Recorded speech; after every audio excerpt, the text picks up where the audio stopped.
Welcome back, everybody, to this episode of Drunk Bible Study. Drunk Bible Study. Bible study. Boy, oh boy.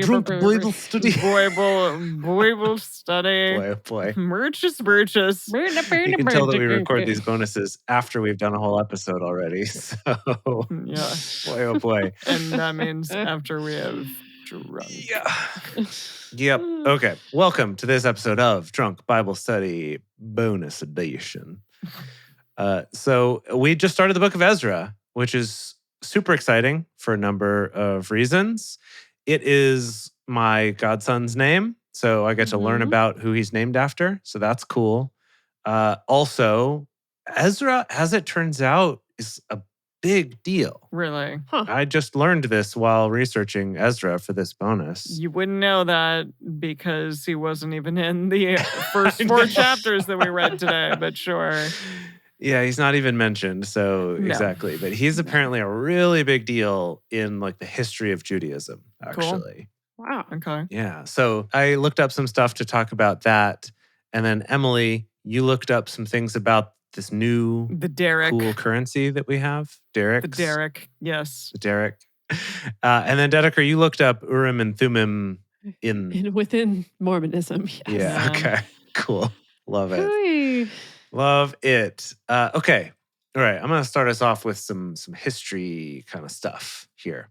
So Ezra was also known as Ezra the scribe or Ezra the priest. And he was a cool guy. Like I said, I'll get into kind of some of his important contributions to the world of Judaism.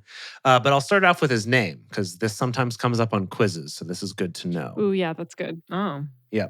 His name may be an abbreviation of Azaryahu, which means Yah helps. Okay. Okay. So Yahweh's helping him out? Might be helping him out, yes. Cool. And then in the Greek Septuagint, his name is rendered as Esdras. And then that's where we get Ezra from, is like a Latinization maybe, and then a later Anglicization of the name. Okay.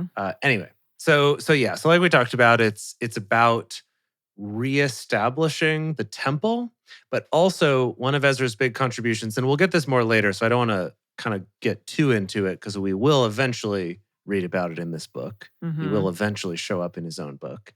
But basically kind of establishing, we've all been kind of scattered to the winds.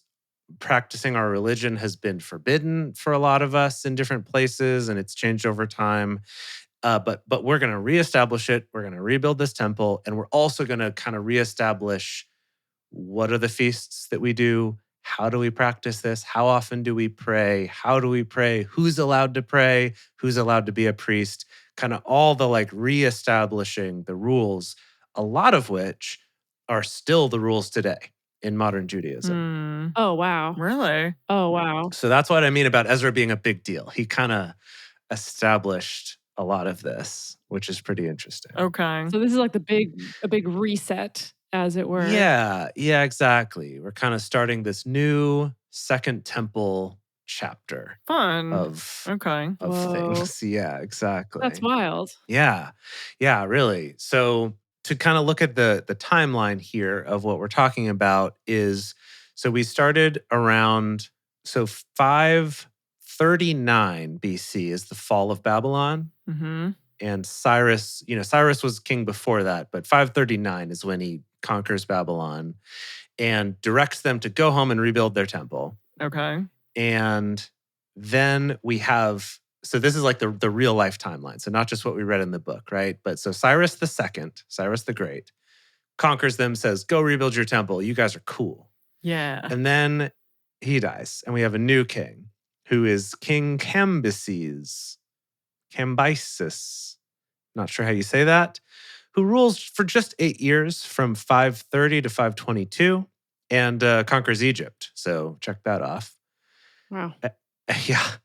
And then we have Darius the First, who ruled from 522 to 486. So quite a while. And he fails to invade Greece. So that's fun. And then we have Xerxes, and then we have Artaxerxes the First, who may be the one that we wrote a letter to. Wrote the whole letter to. Yes. Oh, yeah. Yes. But then there's a Darius II, and then there's a Artaxerxes II. Okay. Oh, dear. And there is some debate amongst the historical peoples about which Artaxerxes it was that was written to. Was it the first or the second? Which basically means, was it like mid 4th century, or was it late 4th century, even into the 3rd century? So Goodness. a little bit unclear on which of those. Another fun little piece of trivia here is that this traditionally was all written on one scroll together with the book of Nehemiah. Oh. So this was twofer. Yeah, it was the book of Ezra, Nehemiah. And so they were both one book. I wonder when and why they decided to split them up. Well, I'm glad you asked. Oh. So basically what happened is that in the late medieval times, in Christian Bibles, they split it up into 2, which they called 1st and 2nd Ezra still. Interesting. And then the Jewish practice adopted that of splitting them up into 2 different books, but they called them Ezra and Nehemiah. Okay. So basically, there's Ezra, and then there's Nehemiah, who's another leader around this same time. And again, because it's like, which kings were they actually alive during? There's some debate about how much they overlapped. Were they the same age? Did they overlap a little? But apparently later in Nehemiah, it's mentioned that like Ezra is also doing something in Nehemiah. So the idea is they probably lived at the same time and were both kind of leaders around the same time. Wow. Cool. Yeah. They're buds. Thought that was pretty cool. Now, here's where it gets really wild. So there is a theory, not a super widely held theory, but there's a theory that Ezra is actually the one who wrote the Torah. Like the whole The Torah? whole thing? The whole Torah. Wow. Which most scholars are like, no, but he may have been the They're one. like, no, you're being ridiculous. But he may have been the one who edited it. He may have been like the chief editor. Because if it makes sense, like they're coming back together, they're reestablishing their religion. Let's take these writings, let's compile what's real. Like, again, the same decisions that later got made in Christianity about what gets into our Bible. That Ezra might have been that guy in his time of like, which of these writings end up in the Torah. Wow. So yeah, again, a really big deal. It's a really big deal. And he also set up a bunch of laws and rules and things like that, which I think we'll get to later. So I'm not going to go into those now. But kind of about like when you pray, how often, what women are allowed to do and not do on certain days. That's You know, fun. the classic. That's fun. the I love it when classic dudes get all up in that. Yeah. Yeah, women, you can't do this thing on this day because I say so. Yeah. Now, How dare I you. do want to read one of these to you because I really enjoyed this one. And this is Okay. according to the Talmud. So I don't even know if we'll get to this in the book. I just don't want to spoil too much just in case we do. But in the Talmud, out of the 10 standing laws and orders which Ezra the scribe is said to have enacted, one of them is that Jewish women and or girls, as a precautionary measure, be accustomed to conversing with one another while one of their party goes out to relieve herself in the outhouse. Okay, hold on. Let me think about this for a second. Wait, they need to be able to talk with one another? That they should be accustomed to conversing with one another while one of their party goes out to relieve herself in the outhouse. Oh, okay, sorry. Hold on. Yep. I'm still trying. Yep. Is it So they're keeping each other company? they should be able to talk to the person who is using the outhouse, or as in when the person is using the outhouse, they should talk? It's To like one in another? Japan where like you can press a button to have fake water sounds so that no one has to listen to you Pooping. making bathroom sounds. Yeah. And so they should just keep talking. What like It's unclear what, which it's unclear which it is, and it's not elaborated here. It's fascinating. we had to write it down. Yeah. So I mean, there's other stuff about like what men need to do after they have a seminal emission. Oh. You know, there's all sorts of things here, but that one was the one I was most scratching my head about. Do women get to tell the men what they have to do after their seminal emission? Of course Heavens, not. no. Women don't know anything. Yeah. Whatever. Anyway, that's what I got about Ezra for now. Interesting. For now, there will probably be more later on, but Goodness gracious. Okay. he's a big deal. All right. Wow. Indeed. Okay. Well, I'm going to talk to you about the Derrick, which I didn't immediately realize is named after Darius the First. That makes sense. Oh, it all makes sense. Okay, I'm glad that I'm not the only one. Yes. Yeah, so it's essentially this monetary standard of the Persian Empire during the time.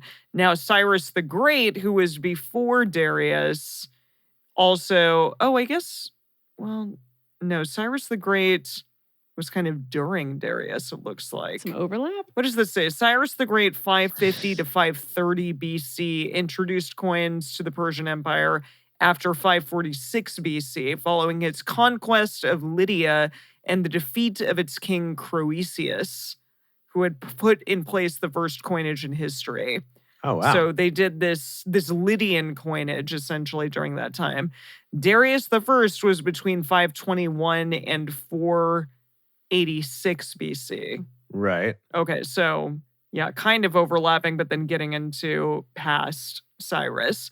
And Darius was the one who introduced this new thick gold coin, which had a standard weight of That's 8. a thick coin. It's a thick That's coin. a thick coin right Oh, there. my goodness. It had a weight of 8.4 grams, and it basically equaled in value to 20 silver coins. So quite a lot more. Yeah, okay. Huh. This is a thick boy. Okay. And it's Real thick boy. 95.83% gold. It's super gold. And it bore super gold. And it bore the image of the Persian king or a great warrior armed with a bow and arrow. There So are it was also looked badass. Yes, is what it you're did. saying. It does. I mean, I'm looking at it. It's cool. I mean, it is just kind of this kind of like gelatinous, coiny. Like it doesn't have any. Gelatinous. It's like a thick coin. You mean amorphous? Yeah, I mean it's not gelatinous because it is It is solid, hard, but yeah. but it just kind of looks like a blob of coin with something stamped on it. Okay. Okay. It's cool though. Still. I see. So it's not nicely, minted like we do today. No, Okay. not at all. It's not Okay. particularly rounded. It's kind of ovular in shape. Ovular. Okay. Yes. So, okay. I just want to point out that let's see, the book of Chronicles, which we're going to get to, is about King David. Quite soon. And it describes King David asking an assembly of people to donate for the construction of the temple. And the people gave generously for the service, quote, for the service of the house of God, 5,000 talents and 10,000 derricks of gold, which they're saying is not right. Yes, exactly. Yeah, that's right. That would have been way before Derek's became a thing. Because this happened way, way before. So it was probably a conversion by the writer into contemporary units. I see. Classic. Now, the mention of derricks occurred in Ezra and then also in Nehemiah 3 times. So all right, we have that to look forward to. I just want to point out that derricks are still around and coin people buy them. Oh, wow. And they're very expensive. Yes, one of the finest, I quote, one of the finest derricks to appear on the market in the last 20 years was bought for over $12,000. That's one derrick, $12,000. Wow. But did that one look like a blob too? Or I mean, is that like a nicely formed one? I guess it was well made. I don't know. But Okay, but a well-worn example went for just $425. So okay, so we could pool our money and we could buy a basic derrick. We could buy a shitty blobby derrick. Yes, a blobby shitty derrick. That's a good like punk band name. The Shitty Derricks. The Shitty Derrick. I think this might be showing me the really nice derrick. And yeah, like the actual thing that's on the derrick. So it's this dude with a bow and arrow and he's got a crown on him. That inscription or thing that's on the derrick looks really nice. Okay. But then there are others where you can barely tell what the hell is going on. So yeah, okay. Yeah. So it's like there's a little lump of old gold, maybe. Exactly. It's less exciting. Okay. Exactly. Yeah. And it's a lump of old gold. And the gold itself is only it's the equivalent to a $5 gold coin. So the gold is equivalent the to amount that. of gold. I Correct. see. It's just that you're paying for the age and the history there. Yeah, okay. Absolutely. Okay. Yeah. And like I said, there's 4 types of derricks, but basically no one knows where the first type is. So type 2 diabetes, 3 and Jeez. 4. Sorry, no.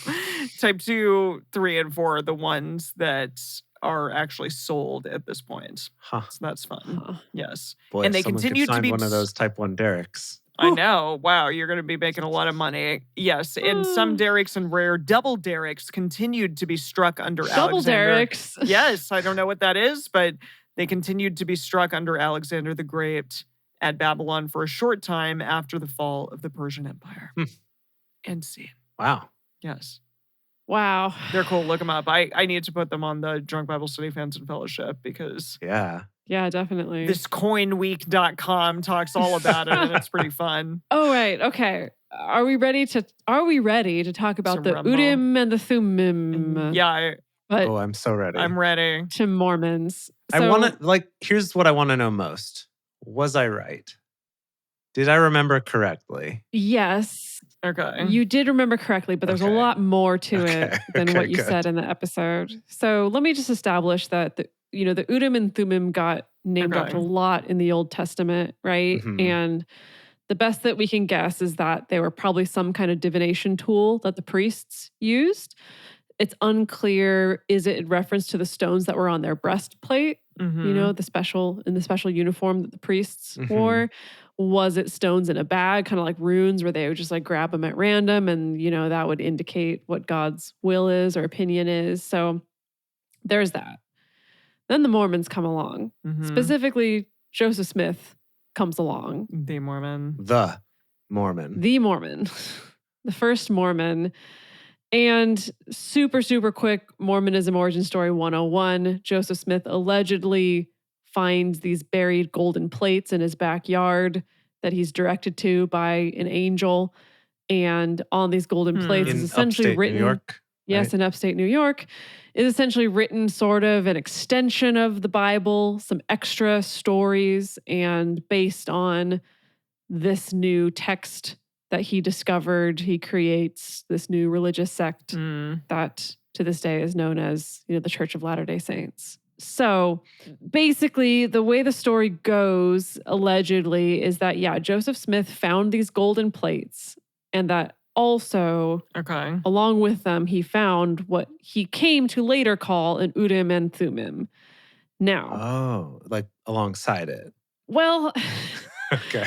as happens with many things in Mormon origin stories, they're inconsistent and unclear. So initially in 1833, in the first version of the Book of Commandments for the Mormon Church, it doesn't say anything about Urim and Thummim.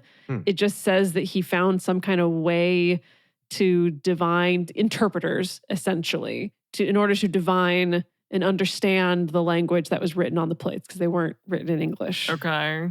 Right, because they're written in Celestial or whatever. Or Egyptian or something, Okay. 1835, all of a sudden, in the rewrites of the Doctrine and Covenants is when we get references to calling these interpreters, as it were, the Urim and Thummim. And the theory is that he was trying to connect it to the Bible to distance himself from like folk magic and witchy stuff, basically. Yeah, I can't have that. You can't have that, right?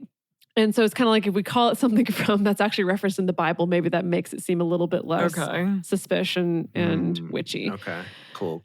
Yeah. So I'm just going to read to you. Please do. From the Love Wikipedia entry here. So, because, this is the thing. It's all very sketchy, right? So he just mentions, I got these interpreters. Like, this is how I understood the language is I got these interpreters. How indeed. And people are like, how did they work? And no one explains exactly how they worked. So I have a couple quotes here I'm just going to read. So this is a quote from David Whitmer, who was asked in 1855 the role of the interpreters in the translation of the Book of Mormon. And this is what he had to say. Joseph Smith used a stone called a seer's stone, the interpreters having been taken away from him because of transgression. The interpreters were taken from Joseph after he allowed Martin Harris to carry away the 116 pages of the Book of Mormon as a punishment, but he was allowed to go on and translate by the use of a seer's stone, which he had, and which he placed in a hat, into which he buried his face, stating to me and others that the original character appeared upon parchment and under it the translation in English. So that's one version of the story, is that like, yeah, he was given these Urim and Thummim stones, Yeah. but then they were taken away from him, but he also used a different stone. And this stone he would put into a hat and then bury his face in the hat. And then he would see it. Then he would see it. Wow. Now, Joseph Smith's version of the story. Okay. So allegedly, after he translated the Book of Mormon, then the angel took away the plates and the Urim and Thummim. Okay, cool. Another version of the story is he said that God gave him the Urim and Thummim when he was an inexperienced translator. Okay. And then once he learned. But then once he got experience, then he didn't need them anymore. So God gave him like a little Google Translate Amazing. that he could use until he learned enough of the language he didn't need it anymore. Okay. Now, this whole time, I'm like, but how did it actually look? What did it look like? Right. Right? Now, JC, you mentioned spectacles. Spectacles, testicles, wallet, and watch. So there's all these conflicting descriptions of what they looked like. And so, and I just love this. How the interpreters were used in the translation is also unknown. Joseph Smith answered when asked on the particulars of translation, quote, "It was not intended to tell the world all the particulars of the coming forth of the Book of Mormon." Okay, that's convenient. He's like, like, look, when I came up with this, I did not plan to tell you the details. I did not think this through enough, is what I'm trying to tell you. Okay. So there's a whole table in the Wikipedia of all the different descriptions of the interpreters by different people. Who are like, people who are Mormons, who are... So who are like, I saw him once. Yes, basically. So cool. there's a lot in this table. I'm just going to read you some highlights. Yeah. So this is all from people who claim to be eyewitnesses, okay. right? Or some of them are not, but... Yeah. So the earliest known description from Martin Harris, he states that after the third visit from the same spirit in a dream, he proceeded to the spot, removed the earth, and there found the Bible together with a large pair of spectacles. Spectacles. Spectacles. Yes. Okay. All right. There it is. So that's what he says. Now... Yeah. Cool. It starts to get a little more elaborate. It starts to evolve where it's not just spectacles, it's also spectacles like attached to a breastplate as well. Okay. Oh. So I'm going to read, this is another one from Martin Harris years later where he's gotten a little more elaborate. Okay, good. Quote, good. "The two stones set in a bow of silver were about 2 inches in diameter, perfectly round, and about 5/8 of an inch thick at the center, but not so thick at the edges where they came into the bow. They were joined by a round bar of silver about 3/8 of an inch in diameter and about 4 inches long, which, with the two stones, would make 8 inches. The stones were white, like polished marble, with a few gray streaks." So he's developed a lot more detail. Okay. Yeah, I'm really trying to wrap my head around this. So we've got two circles that are 2 inches in diameter and then a 4-inch long bar. That just seems like they would end up very wide, like outside of your eyes. Yes, okay. Yeah. So that is part of it. So now I'm hopping down to William Smith. So he's not an eyewitness, but this is in 1921. Is William Smith related to Joseph Smith? Yeah, I was going to ask. Sounds like he probably could be. Okay, is he like the lineage? Yeah, he was the eighth child. Eighth child of Joseph Smith Sr. Yes. Mm. Well, Mormons, Okay, Yeah. fine. I guess they have a lot. Okay, so yes. So he points out that they were much too large for Joseph and he could only see through one at a time using sometimes one and sometimes the other. By putting his head in a hat or some dark object, it was not necessary to close one eye while looking through the stone with the other. In that way, sometimes when his eyes grew tired, he relieved them of the strain. He also said that the Urim and Thummim was attached to the breastplate by a rod, which was fastened at the outer shoulder edge of the breastplate and to the end of the silver bow. This rod was just the right length so that when the Urim and Thummim was removed from before the eyes, it would reach to a pocket on the left side of the breastplate where the instrument was kept when not in use by the seer. Okay. I want this breastplate so bad. I'm sure you do. With glasses built in. I'm just imagining, right? So you're wearing this cool breastplate that's got a glasses pocket on your left side. And then on the right side, there's like a bar that like levers up and holds your glasses on. So you can be like, oh, let me whip out my reading glasses. But they're like attached to your vest. That's awesome. And then you just kind of Transformer style, like, put them down and they just floop right into that pocket. It's pretty fun. That's awesome. Now, just one last thing to share here is that in 1841, Mormon apostles Wilford Woodruff and George A. Smith confiscated several seer stones and grimoires from convert William Mountford in Staffordshire, England. The grimoires were destroyed and the seer stones were sent to Joseph Smith, who examined the stones and stated that they were, quote, Urim and Thummim as good as ever was upon the earth, but they had been, quote, consecrated to devils. Oh, got it. Convenient. Oh, so these devils had gotten some so he's like, these are legit seer stones, but these dudes are bad dudes. But devils got into them. Yeah. Wow. Gracious. So there you go. That's amazing. That's amazing. Wow. Yeah. It just keeps going. Yeah, it really does. It keeps going. Just nonstop. My goodness. Yeah. Wow. That's fantastic. I love it. That's a great note to end this bonus on. I can't wait to see what happens next week. It's just, all of this is so strange. Can I just say? Oh, yeah. It's just strange. The book in general, the big damn book, the Bible, is strange. Okay? It is truth. Yeah. It is truth. It really is. But we're having a fun time reading it. We hope you're having a fun time listening and reading along with us. And we will see you next week for more Ezra. Thanks, everyone.